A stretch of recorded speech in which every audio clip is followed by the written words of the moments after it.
Kasi ako, ugali ko yun. Kahit kaibigan, pag may mali ka, Walang problema. sasabihin ko. Yun ang tunay na kaibigan. Palagi ko sinasabi sa inyo yun, di ba? Maski magkakilala ko. Oo. Pag nakita ko na maring may gusto ko sabihin sa kanya, sa halimbawa, sa katatama ng mga pangyayari, bahala siya sa buhay niya kung hindi niya ako pakinggan. At least nasabi ko sapagkat kaibigan ko siya. Yeah.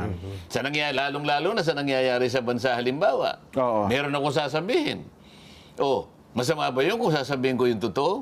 Tama. Kung halimbawa, magdamdam sila ron. Ah. Aba, hindi sila tunay na kaibigan, di ba? Okay. Kasi kung halimbawa, hindi mo itinatama, na sa palagay mo dapat maitama, Oo. wala kang malasakit sa kaibigan mo. Ang tawag At doon yung tunay na kaibigan naman, hindi siya magdaramdam doon sapagkat alam niya kagad na pagmamalasakit sa tama kanya yun. kayo. Oo.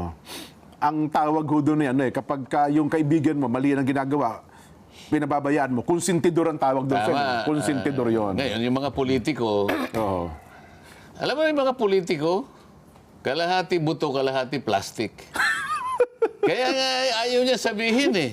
Hindi naman sila pwedeng makipagkaibigan. Paano makikipagkaibigan yung plastic, di Yun ba? ang nga